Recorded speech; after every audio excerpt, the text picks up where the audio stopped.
Vamos a meditar en la palabra del Señor. Libro de Hechos de los Apóstoles. Amén. Amén.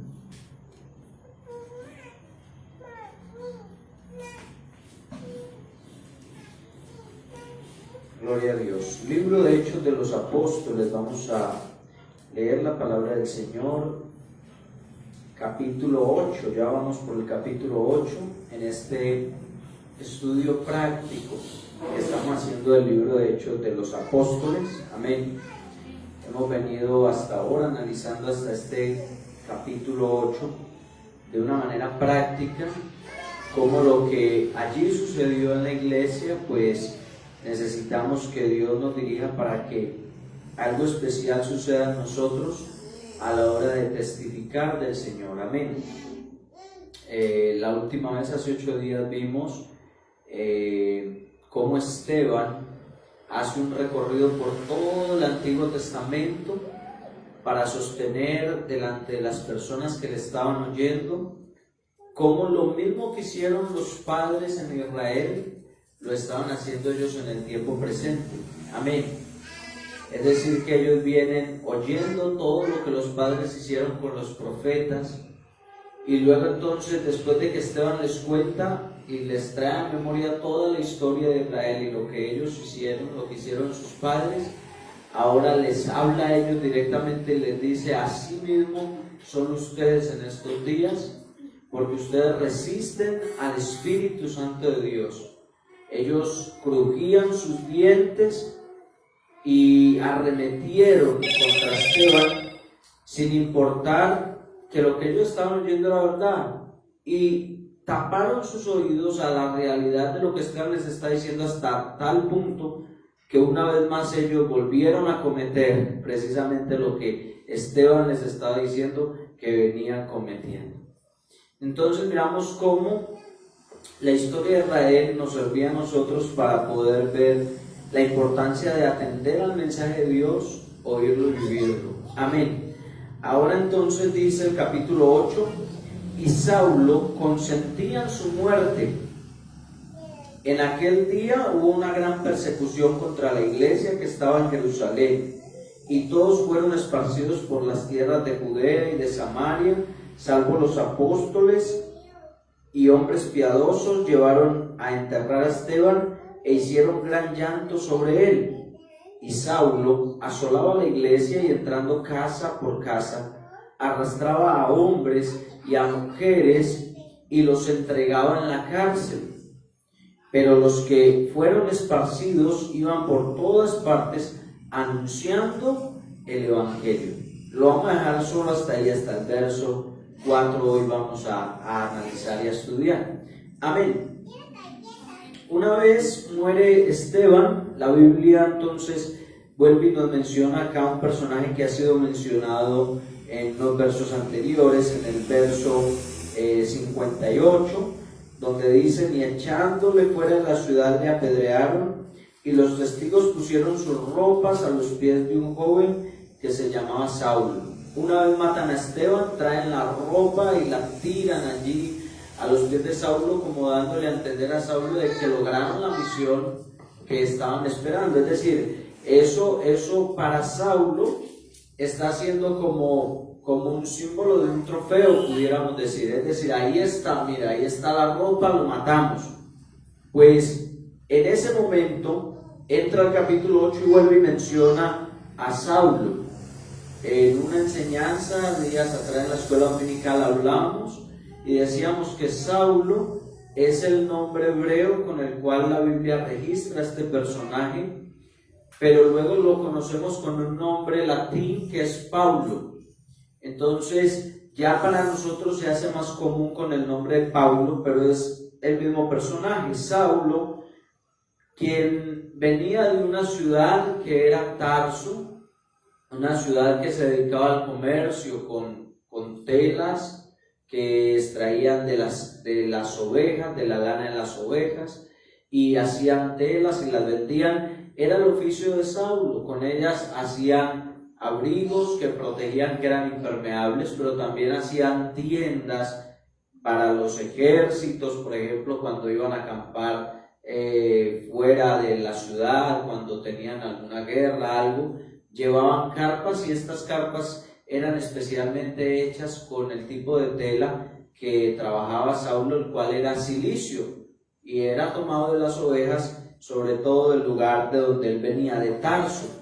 Pero entonces este hombre llamado Saulo, dice la Biblia, consentía en su muerte. No solamente él estaba en el momento en que mataron a Esteban, él estaba diciendo mátenlo, él estaba de acuerdo con que mataran a Esteban.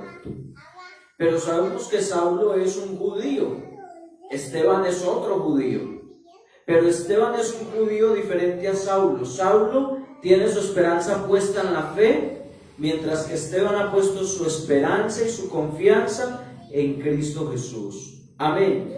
Entonces, por la razón de que Esteban ha puesto su confianza en Jesucristo, entonces parece ser que Saulo dice, ha traicionado la ley de Dios. ¿Por qué? Porque le ha dado lugar a un hombre que dice ser el Mesías, pero ese hombre también dijo ser Dios, y para los judíos entonces, que no habían entendido, comprendido quién era Jesús, eso era una blasfemia. Esteban estaba siguiendo un hombre que estaba extraviando al pueblo, porque así lo presentaban aquellos judíos, y Esteban estaba siguiendo a Jesús, quien extraviaba al pueblo judío. Así que Saulo era un hombre celoso. Apenas empezamos a conocer a este hombre, porque antes en el Nuevo Testamento no se ha mencionado para nada, pero es un hombre que cuando habla de sí mismo a los filipenses, él dice, bueno, si alguno tiene que confiar en la carne, yo más, porque he sido circuncidado al 8º día, del linaje de Israel, de la tribu de Benjamín, hebreo de hebreos, en cuanto a la ley, fariseo, en cuanto a celo, perseguidor de la iglesia, en cuanto a la justicia que es por la ley, irreprensible. Es decir, que él saca a relucir las cosas que de pronto para muchos era algo muy importante, y él dice, esas cosas para mí eran ganancia. En este momento, Saulo está aferrado a esas cosas que acabamos de mencionar. Él está a favor de la ley, a favor de la circuncisión, a favor de todo ello, y él dice, pues si eso vamos, si algunos se glorian de eso, yo también tengo que confiar en la carne. Pero luego él dice, eso es tiempo después de su conversión, él reconoce que no podía confiar en la carne. Nosotros no podemos confiar en nuestras obras, en lo que somos, en donde hemos nacido. Nuestra confianza tiene que estar plena, puesta en Cristo Jesús, que es lo que Pablo le enseña a los filipenses. Cuando él les dice, yo todo eso lo tengo por basura con tal de obtener una sola cosa, con tal de ganar a Cristo, con tal de conocerle a Él, con tal de saber quién es Él más profundamente, y con tal de llegar a la resurrección en el día postrero y poder conocerle por completo a Él. ¿Cuántos dicen gloria a Dios? Qué bonito eso. Entonces, eso es cuando Él se convierte, pero en este momento Saulo consentía en la muerte de un hombre que en verdad era justo, Esteban. Tanto decíamos que al morir Esteban muere diciendo, Señor, no les tomes en cuenta este pecado, y entregó el espíritu. Qué bonito saber que hay hombres como Esteban, pero qué duro es ver hombres como Saulo en el momento antes de su conversión, en el momento en que él está persiguiendo y matando los cristianos. En aquel día hubo una gran persecución contra la iglesia. Ya allí se está comenzando a mencionar la iglesia en el libro de los Hechos, en todo el Nuevo Testamento empieza a hablar de la iglesia, aquella que Cristo le dijo un día a Pedro, cuando él le dijo, tú eres el Cristo, el Hijo de Dios viviente, y él dijo, tú eres Pedro, y sobre esta roca edificaré mi iglesia. Es la primera vez que aparece en el Nuevo Testamento la iglesia, y es Cristo quien dice, yo voy a edificar mi iglesia. Tanto Cristo es el que la edifica y la iglesia es de Cristo. Así que a esa iglesia de Cristo es que Saulo está persiguiendo en este momento. Aquel día hubo una gran persecución contra la iglesia, Y la iglesia en este aspecto es la que está en Jerusalén, los que estaban allí dentro de Jerusalén. Y todos fueron esparcidos por la tierra de Judea. Es decir, que estaban allí en la capital de Judea, que es Jerusalén, y comenzaron la persecución allí en la capital, pero luego se expandieron por toda Judea. Hicieron que los que estaban allí en Judea huyeran, y también en Samaria, salvo los apóstoles. Es decir, todos salieron corriendo, todos fueron esparcidos, pero los apóstoles se quedaron al parecer allí dentro de Judea o en Jerusalén.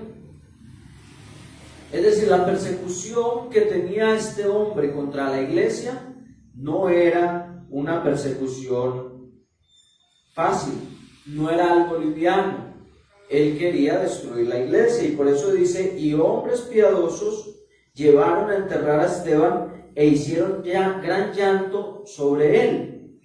Y Saulo asolaba a la iglesia. Esta palabra asolar significa buscar destruir algo por completo. Es decir, no es vamos a hacer un daño, no, vamos a destruir completamente. El objetivo de Saulo era destruir por completo, por total, la iglesia del Señor. Entonces Saulo asolaba, quería destruir por completo a la iglesia, y entraba casa por casa, iba entrando a una casa, a otra casa, buscando a cristianos, buscando a los creyentes del Señor y matándolos.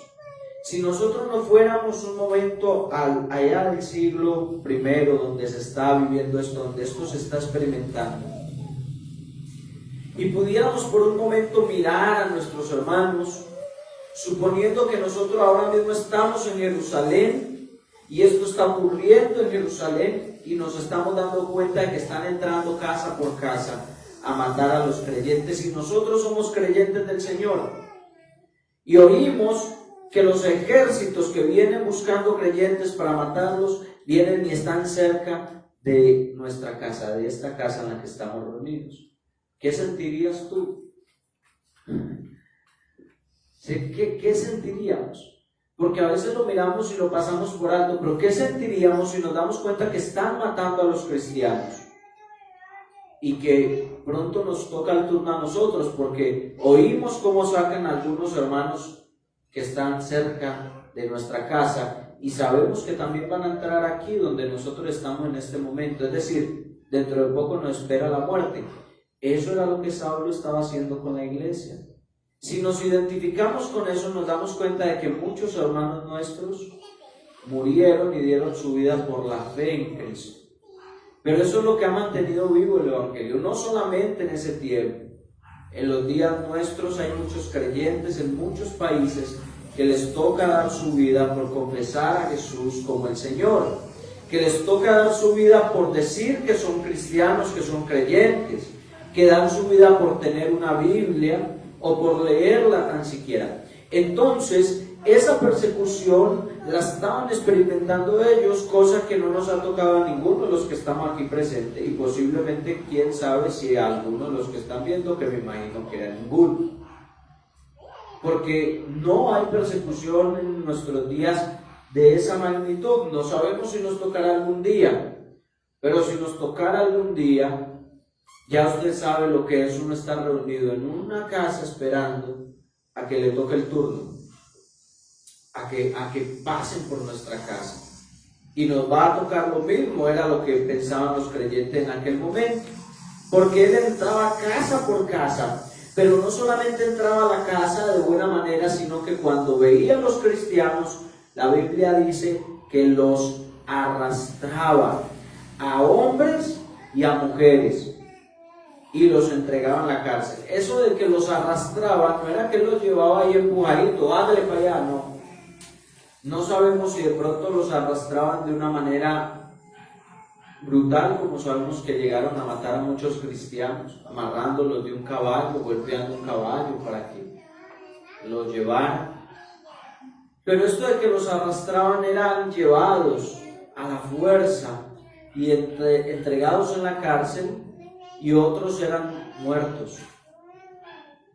y todo por causa del Señor. Y hasta ahí yo quiero que nosotros analicemos lo primero que hay para nosotros esta noche. Nosotros tenemos al Señor en nuestro corazón, hemos creído en Él. Y pues no estamos viviendo esa persecución. Uno lo diría en este tiempo, por la gracia de Dios no estamos viviendo esa persecución, pero aún esa expresión también puede llegar a ser antibíblica. Porque la Biblia misma, Pablo le expresa a los filipenses que ellos han sido tenidos por dignos de ser perseguidos por el Señor. Es decir, él les expresa a los filipenses de que lo que ellos estaban pasando era algo en lo cual ellos tenían que gozarse. Pablo utiliza mucho el gozo cuando habla a los filipenses y les habla de que ellos deben de tener gozo porque Dios los tuvo a ellos para eso, para sufrir un tiempo de persecución y de tribulación que sufrieron los filipenses. Entonces, aún, hermanos, ser perseguidos por causa del Señor, incluso dar la vida por el Señor, Pablo lo presenta que es como algo grato o grande. Es decir, es un honor para nosotros. Y créanme lo que es así. Lo que no era un honor era morir por nosotros, y Él lo hizo. Él murió por nosotros en nuestro lugar, por nuestro pecado.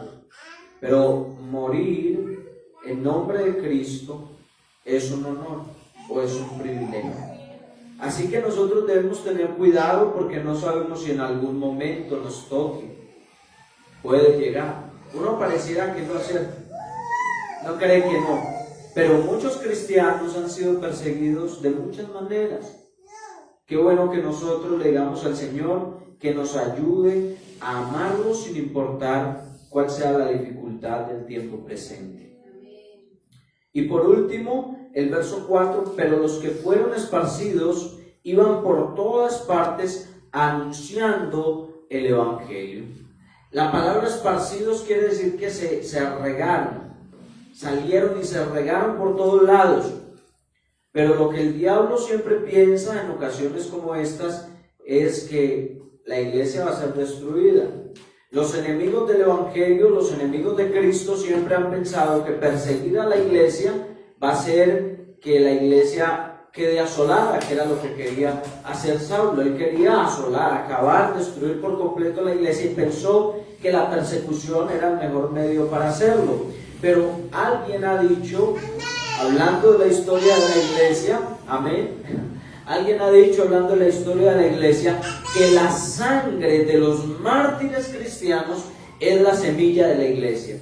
Es decir, que como que ellos llegan y matan a los cristianos, pero la sangre de ellos es como si estuvieran regando la semilla que hace crecer la iglesia. La iglesia, en medio de la persecución, siempre ha crecido y siempre crecerá.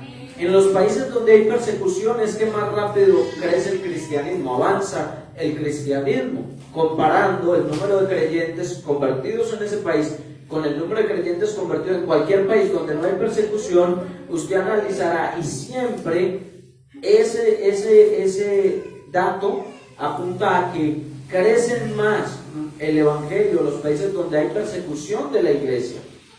¿Por qué? Porque la iglesia se esparce, se expande y empieza a anunciar el evangelio por muchos lados. Y también porque el que ha creído en Cristo tiene una esperanza de vida eterna. Amén. Nosotros tenemos una esperanza de vida eterna. Que si nos toca morir, sabemos que nosotros nos espera algo especial después de nuestra muerte. Nos espera el encuentro con el Señor.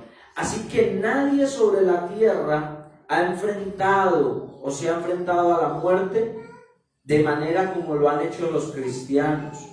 Usted pudiera decir, sí, de pronto en otras religiones se matan porque es por la religión y se matan de una manera como no lo hacen los cristianos, sí, pero ellos lo hacen infundidos por muchas veces el odio, la venganza, el rencor.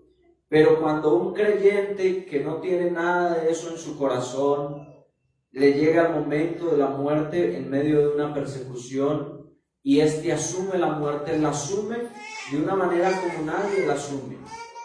¿Pero por qué la asumen los cristianos de esa manera? Porque hay una esperanza. Así que en medio de la persecución, la iglesia del Señor sigue creciendo y el evangelio, mientras la iglesia iba siendo esparcida por todas partes, el evangelio también iba siendo esparcido por todas partes. Amén. Y la iglesia estaba cumpliendo allí la función que el Señor quería que cumpliera, que era poder llevar el evangelio a todas las naciones. De pronto no era la mejor forma como ellos hubiesen querido, pero fue una forma que el Señor utilizó.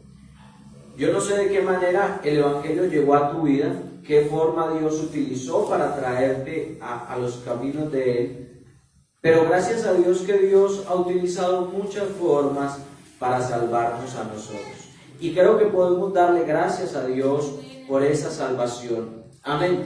Por ese evangelio que ha llegado a nuestra vida. Y qué bueno que como iglesia del Señor podamos comprometernos a seguir esparciendo el evangelio sin necesidad de que haya una persecución, para que los creyentes se motiven a estar hablando del Señor en otros lugares, sino que podamos comprometernos con el Señor a anunciar su nombre en todos los lugares. Que el Señor nos ayude entonces, primero, a saber que nosotros tenemos un galardón, una recompensa en el cielo, que nosotros tenemos vida eterna en el cielo y que no hay persecución que pueda destruir la iglesia, porque la iglesia le pertenece a Cristo. Y segundo, que podamos entender que Dios utilizó esto para esparcir el evangelio. El interés de Dios sigue siendo en nuestros días que el evangelio siga siendo esparcido. Vamos a orar esta noche y darle gracias al Señor. Qué bueno que este libro de Hechos vaya moldeando nuestra forma de pensar como iglesia y que podamos decir, bueno Señor, ayúdanos a servirte. Ayúdanos a que la iglesia nuestra también sea influenciada por el poder del Espíritu Santo y que podamos cumplir la misión de llevar el evangelio a otras personas. Señor, te damos gracias por tu palabra. Gracias porque esta noche podemos estudiarla. Ayúdanos a creerla, Señor, con fe. Tantas personas que a lo largo del tiempo han intentado asolar la iglesia, destruirla, acabarla. Pero, Señor, la iglesia te pertenece a ti, la iglesia es tuya. Señor, la iglesia está siempre siendo guiada por ti, siendo guardada por ti. Ayúdanos a vivir para ti, a caminar en tu verdad.